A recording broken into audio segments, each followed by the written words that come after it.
Hello students, क्या आप लोग प्रिपेयर कर रहे हैं? हमने कौन सा चैप्टर स्टार्ट किया है? Chapter number 2, units and measurement. क्या आपको मैंने कुछ होमवर्क भी दिया था? क्या दिया था होमवर्क में? एग्जाम्पल 2.15। क्या आप लोगों ने एग्जाम्पल 2.15 सॉल्व किया? हाँ, कर लिया है। ठीक है, अगर कर लिया है तो हम आगे बढ़ सकते हैं। अगर नहीं किया है तो पहले उसे कंप्लीट करें, उसे सॉल्व करें, फिर ही इस वीडियो को देखें। ओके, आ जाते हैं एक्सरसाइज न्यूमेरिकल 2.15 पे। एग्जाम्पल 2.15 के बाद कहाँ पे आते हैं? Exercise numerical 2.15। A famous relation in physics relates moving mass m, which mass given? Moving mass m to the rest mass m naught. One relation is given to us, m that is moving mass and m naught that is rest mass of a particle in terms of its speed v and the speed of light c. This relation first arose as a consequence of special relativity due to Albert Einstein. Albert Einstein की एक theory है, उसका एक famous formula है। A boy recalls the relation almost correctly but forgets where to put the constant c.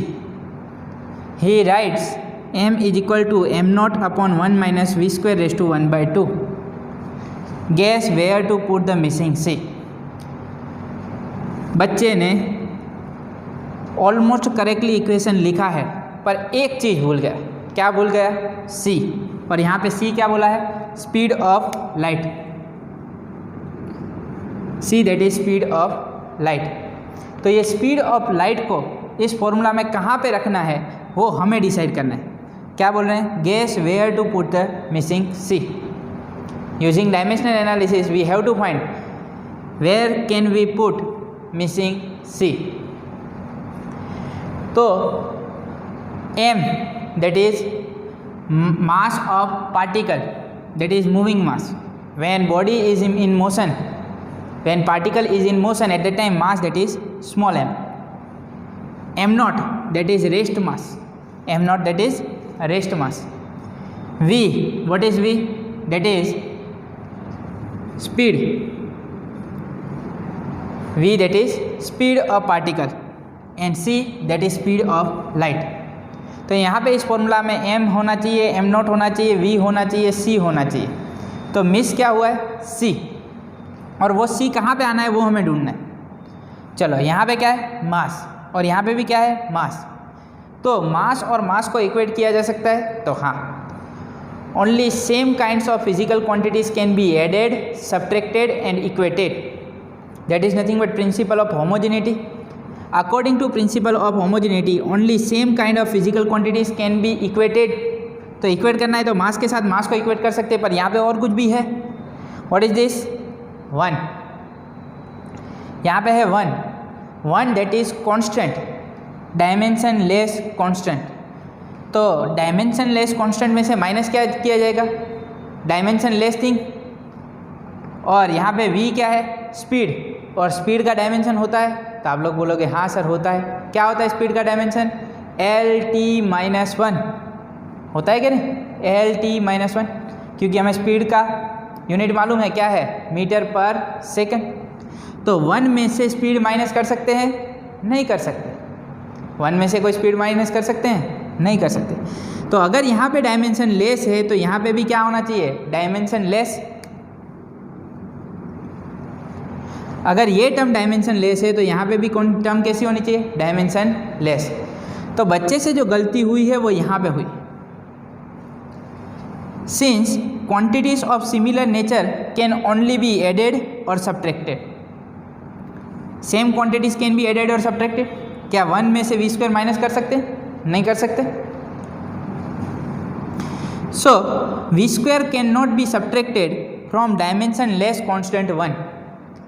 v square को 1 में से minus किया जा सकता नहीं है, क्योंकि इसके पास डायमेंशन है और इसके पास डायमेंशन नहीं है। तो गलती हुई है यहाँ पे। ओके, अब डिसाइड करते हैं कहाँ पे रखना चाहिए c. c क्या है? स्पीड। अगर मैं स्पीड को स्पीड से डिवाइड कर दूँ तो क्या डायमेंशन लेस हो जाएगा? अगर मैं स्पीड को स्पीड से डिवाइड कर दूं तो क्या ये फॉर्मूला, ये टर्म, तो क्या ये टर्म डायमेंशन लेस हो जाएगा? यस, हो सकता है। तो गलती जो हुई है वो यहाँ पे हुई है। यहाँ पे क्या होना चाहिए, m is equal to M not 1 minus V square by what. यहाँ पे क्या आना चाहिए, कुछ डिवाइड में आना चाहिए। तो क्या इसके नीचे c रखें तो डायमेंशन लेस होगा? नहीं, क्योंकि यहाँ पे क्या है, स्पीड का स्क्वायर, तो यहाँ पे भी क्या आना चाहिए, स्पीड का square. So correct relation is m is equal to M not upon 1 minus V square upon C square, V square upon C square raise to 1/2। तो गलती जो हुई है वो यहाँ पे हुई है। एक्चुअल रिलेशन में क्या होना चाहिए, v square upon C square raise to 1/2। Simple सा न्यूमेरिकल है। Using principle of homogeneity we can find where to put missing c. तो हमें पता चल गया कि गलती यहाँ पे हुई है, यहाँ पे सी आना चाहिए। एक्चुअल में क्या आना चाहिए, c square. So the formula is m is equal to M not upon 1 minus v square upon c square raise to 1/2। तो बच्चे से जो गलती हो गई उसे हमने करेक्ट कर लिया। Okay, this is the answer of exercise numerical 2.15। अब बढ़ते हैं आगे एग्जाम्पल पे। एग्जाम्पल 2.16। एग्जाम्पल 2.16 हम सॉल्व करेंगे। जैसे हम एग्जाम्पल 2.16 सॉल्व करेंगे आप लोगों को एग्जाम्पल 2.15 बिल्कुल ईजी लगेगा। और जिन लोगों ने एग्जाम्पल 2.15 सॉल्व नहीं किया है वो लोग अगर इस एग्जाम्पल को समझ लेंगे तो एग्जाम्पल 2.15 वो अपने आप सॉल्व कर सकते हैं। ध्यान से देखिए, the SI unit of energy is joule. क्या हम जानते हैं एनर्जी का एसआई यूनिट क्या है, जूल? यस और no? That already we have studied when I taught you dimensional formula of different physical quantities. Total dimensional formula of 15 physical quantities we have studied, right? In that I taught you that the SI unit of energy is joule. What is the dimensional formula? mL2 T minus 2, mass kg L2 meter square T raised to minus 2 second raised to minus 2. So joule is nothing but kg meter square second raised to minus 2. This is the SI unit of energy. That of speed v, v speed का unit क्या बनता है, metre per second, is metre per second. And of acceleration, याद है acceleration change in velocity upon time, तो उसका क्या था, metre per second square, metre second raise to minus 2। Which of the formula for kinetic energy, कौन सी energy बोला, kinetic energy. कोई सी भी एनर्जी दे दे, काइनेटिक एनर्जी दे दे, पोटेंशियल एनर्जी दे दे, हीट एनर्जी दे दे, जो भी एनर्जी होगी उसका यूनिट क्या बनेगा, joule, KG metre square second raise to minus 2। So which of the formula for kinetic energy given below can you rule out on the basis of dimensional arguments. Principle of homogeneity पढ़ा है तो इसे आसानी से solve किया जा सकता है। क्या बोलता है principle of homogeneity, only same kind of physical quantities can be added, subtracted and equated. चल देखते हैं क्या पहला फॉर्मूला करेक्ट है या नहीं। ओके, पहले हम किसका डायमेंशनल फॉर्मूला निकालेंगे, काइनेटिक एनर्जी का। सब में क्या है, काइनेटिक एनर्जी। ओके, तो मुझे बताओ काइनेटिक एनर्जी का डायमेंशनल फॉर्मूला क्या बने, काइनेटिक एनर्जी का डायमेंशनल फॉर्मूला क्या बनेगा, KG metre square second raise to minus 2। तो काइनेटिक एनर्जी का डायमेंशनल फॉर्मूला क्या बनने वाला है, m L2 T minus 2, correct. KG mass, metre length, second time. So mL2 T minus 2 is the dimensional formula of energy. आपको dimensional formula की practice करनी पड़ेगी। वो जो मैंने 15 फिजिकल क्वांटिटीज़ करवाई है एटलीस्ट उसके डायमेंशनल फॉर्मूला तो आपको आने चाहिए। अब आपको फॉर्मूला आने चाहिए तो इजीली आप डायमेंशनल फॉर्मूला निकाल सकते हो। तो काइनेटिक एनर्जी का क्या होगा, mL2 T minus 2। Now we have to identify which of the formulas are correct and which of the formulas are incorrect. गलत फॉर्मूला हमें बाहर निकालने हैं, कौन से गलत हैं। ओके, तो चेक करना पड़ेगा। कैसे चेक कर सकते हैं? Using principle of homogeneity. चलो सेकेंड रिलेशन चेक करते हैं, k is equal to half M V square. मुझे बताओ हाफ कैसी चीज़ है? Dimension less constant. मास का डायमेंशनल फॉर्मूला क्या है? m v स्क्वायर, मतलब क्या बनेगा? LT-1 स्क्वायर, क्योंकि स्पीड का क्या है unit? Metre second raise to -1। Metre का क्या होगा? L, सेकंड का क्या होगा? T, तो LT-1 रेस टू 2। चलो बताओ क्या बनेगा? m L2T-2। This is the dimensional formula of right side. Half M V square is equal to m L2T-2। Tell me what is the dimensional formula of kinetic energy? m L2T-2। So for this physical relation dimensional formulas on both the sides are same, therefore this equation is dimensionally correct। क्या बोल सकते हैं? this equation is dimensionally correct। Okay, k is equal to ma। ऐसा formula हमने पढ़ा हुआ है, ma माँ किसका फॉर्मूला था? फोर्स का। और k कौन है? एनर्जी। एनर्जी और फोर्स सेम तो होते नहीं है, तो ये हमें पता तो है कि ये इक्वल होने वाला नहीं है, फिर भी चेक कर लेते हैं। मुझे बता मास का क्या होगा? m। चल एक्सेलरेशन का क्या होगा? एक्सेलरेशन का डायमेंशनल फॉर्मूला चाहिए, तो एक्सेलरेशन का यूनिट क्या है? ms⁻², metre per second square. Metre मतलब लेंथ, सेकंड मतलब टाइम, LT-2। बताओ डायमेंशनल फॉर्मूला क्या बनेगा राइट हैंड साइड का? mLT-2। चल b के लिए क्या बना? LHS is equal to RHS। चलो c के लिए बताओ। लेफ्ट हैंड साइड और राइट हैंड साइड सेम है क्या? लेफ्ट हैंड साइड क्या है? k mL2T-2। Right hand side का क्या है? mLT-2। For c LHS is not equal to RHS।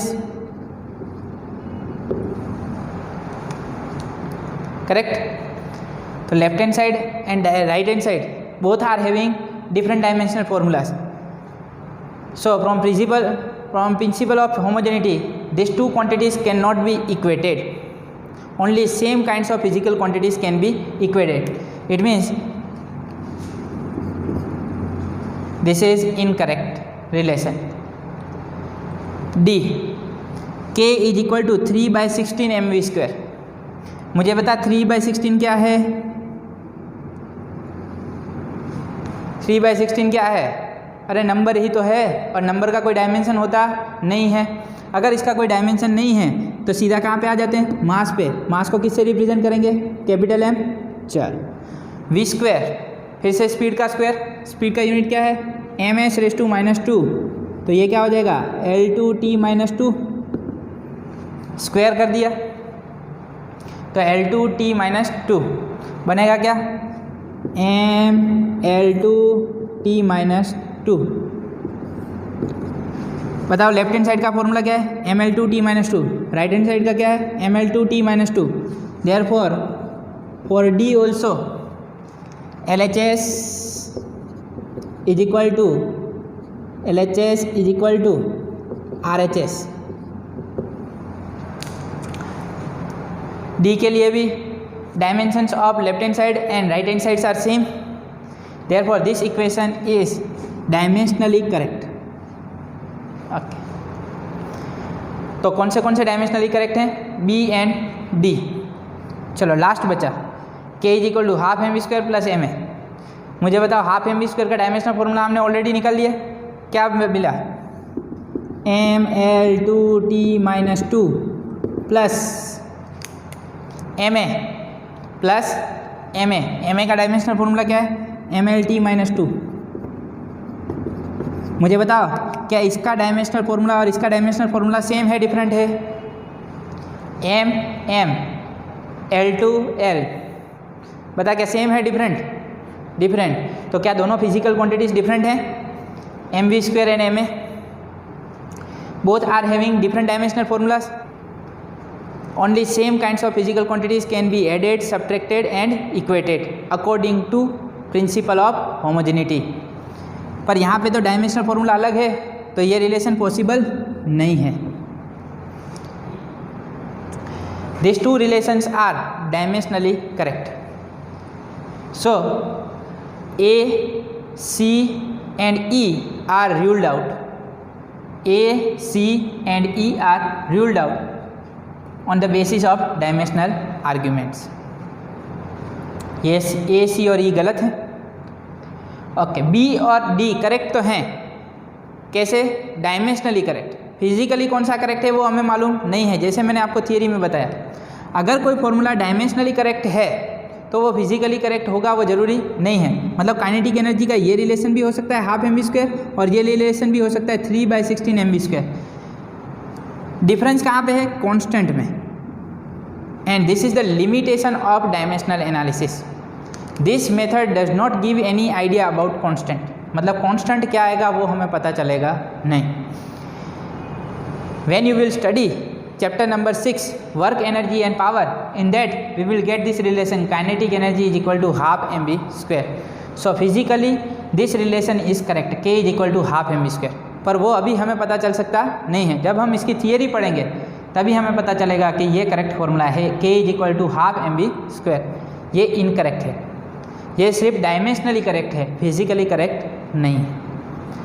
क्या आपको एग्जाम्पल 2.16 समझ में आ गया?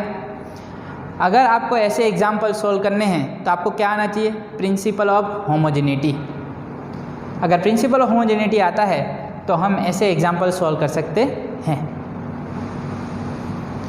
Now second application of dimensional analysis to derive a relationship between different physical quantities by making use of the principle of homogeneity we can derive an expression for a physical quantity if we know the various factors on which it depends.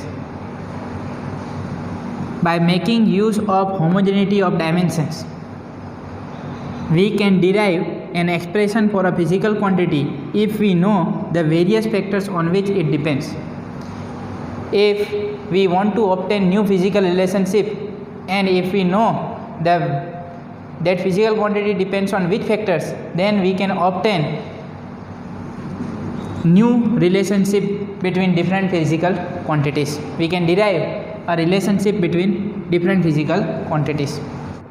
Second application को समझने के लिए example ही solve कर लेते हैं। Example 2.17, consider a simple pendulum having a bob attached to a string.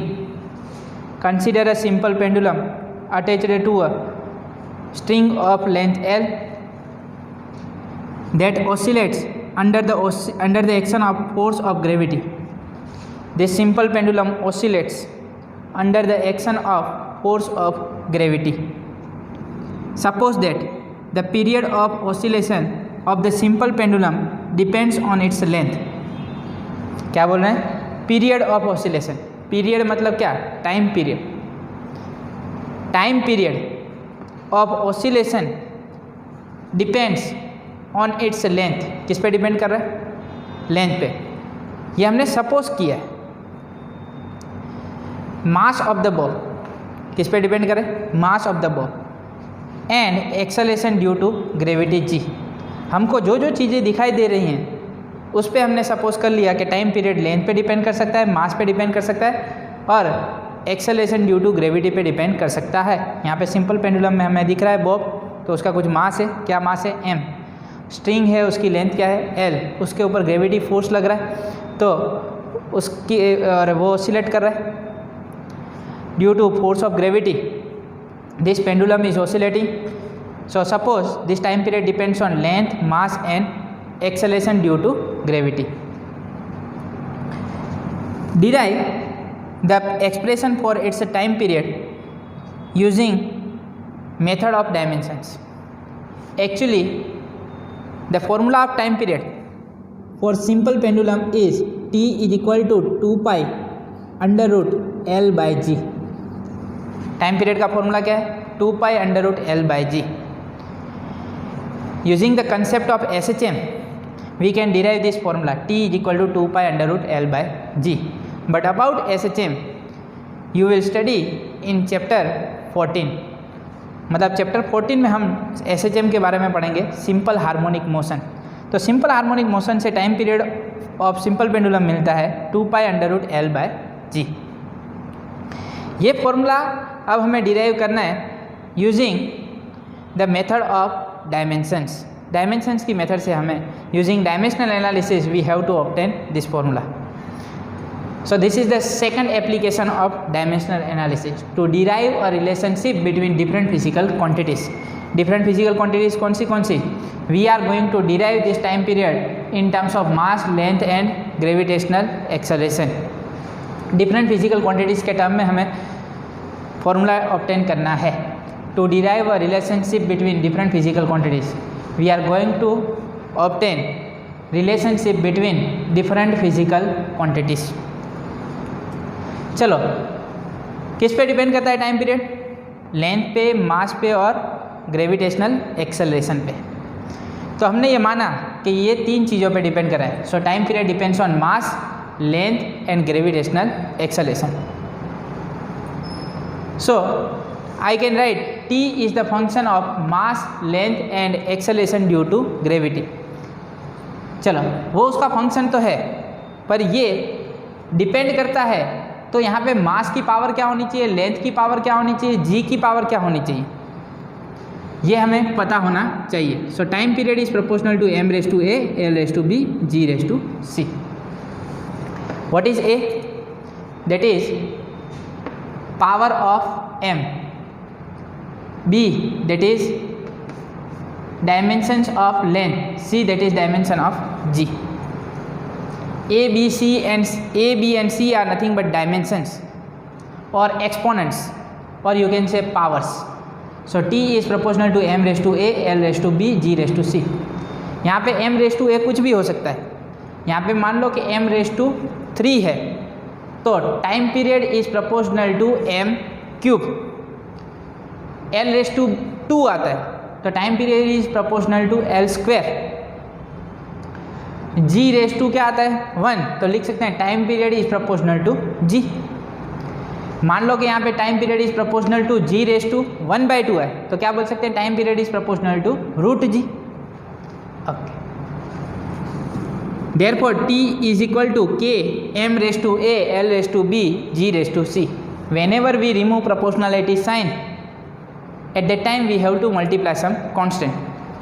So when we replace this proportionality sign with this equality sign, then we have to multiply some constant. Whenever we remove proportional, at that time we have to multiply some constant. So t is equal to k m raised to a, l raised to b, g raised to c. What is k? Where k is dimensionless constant. ये k क्या है? Dimensionless constant. उसका कोई dimension नहीं है, constant है. कुछ भी हो सकता है, 1 2 3 4 कुछ भी हो सकता है, पर कैसा होना चाहिए? Dimensionless. By considering dimensions on both the sides we have now using the method of dimensional analysis we have to obtain relationship between different physical quantities. तो what is the dimensional formula of time period? That is T. Time है तो time period का फॉर्मूला, dimensional formula क्या बनेगा? T. तो m0 l0 t1 is equal to k का तो कोई डायमेंशन है ही नहीं, k that is dimensionless constant. What is the dimensional formula of mass? Mass का क्या है? Capital M. So capital M raise to a. What is the dimensional formula of length? l raise to b. g, what is the dimensional formula of g? What is g? Acceleration. Acceleration due to gravity, तो है तो acceleration ही, और acceleration का dimensional formula क्या था? lt-2 raise to c. m raise to a as it is, l raise to b, l raise to c, t raised to minus 2c. Therefore m raised to a as it is L raised to b into L raised to c. So that is nothing but L raised to b plus c, t raised to minus 2c. On left hand side m0, L0, t1 as it is. Comparing dimensions on both the sides. Dimensions means powers or exponents we have to compare. What is the power of m? 0. Here what is the power of m? A. So from this we can write a is equal to 0. Comparing dimensions on both the sides, a is equal to 0. चलो अब length की power को compare करते हैं. b plus C is equal to 0. चलो time period की power को compare करते हैं. Minus 2c is equal to 1. Therefore c is equal to minus 2c is equal to 1. Then c is equal to minus 1 by 2. Value of c is available to us. Substitute the value of c in this equation. b plus c is equal to 0. c की value मिल गई तो यहाँ पे c की value substitute कर दे तो b मिल जाएगा. तो क्या मिलेगा? b minus 1 by 2 is equal to 0. Therefore b is equal to 1 by 2. Now we got the value of b also. So that is nothing but 1 by 2. Value of a that is 0. Value of b that is 1 by 2. And value of c that is minus 1 by 2. Substitute the value of a, b and c in this equation. Then we will get the formula of time period. चलो यहाँ पे substitute कर देते हैं. तो formula क्या बनेगा? Time period t is equal to k as it is m raised to a. What is m raised to a? What is the value of a? 0. L raised to b. What is b? 1 by 2. So L raised to 1 by 2. Tell me what is the value of g? G raised to c. What is the value of c? Minus 1 by 2. t is equal to k m0 L raised to 1 by 2 g raised to minus 1 by 2. Anything raised to 0 1. Anything raised to 0 that is 1. So m raised to 0 that is 1. 1 into k. 1 into k. K. L raised to 1 by 2 root L. And g raised to minus 1 by 2 that is 1 upon under root g. So this is nothing but t is equal to k root L by g. So formula of time period must be k under root L by g. So using the dimensional analysis we have obtained the formula of time period. Time period t is equal to k under root L by g. What is the actual formula of time period of simple pendulum? 2 pi under root L by g. There is a limitation of dimensional analysis.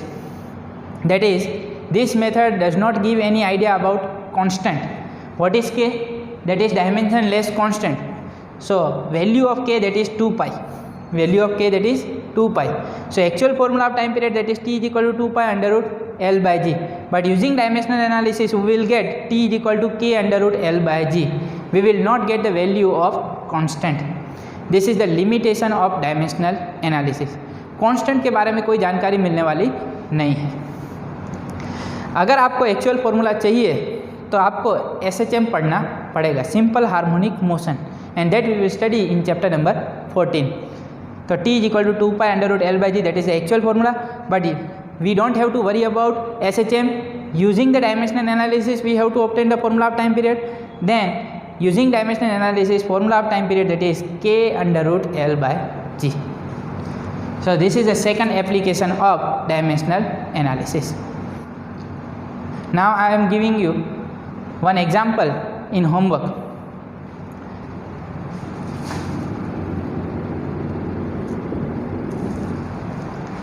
Derive an expression for centripetal force. Centripetal force acting on particle of mass m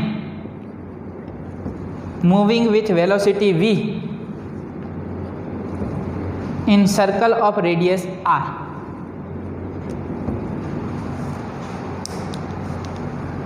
derive an expression for centripetal force. Which type of force? Centripetal force acting on particle of mass m moving with velocity v in circle of radius r. So centripetal force depends on mass, velocity and radius, and here you have to take F is proportional to mass raised to a, v raised to b and r raised to c. Using this method you have to obtain the value of a, b and c and obtain the formula of centripetal force. Derive an expression for centripetal force. So this example I am giving you in homework. Try to solve this. With this I am ending today's lecture. मिलते हैं next lecture में. Bye bye. Thank you.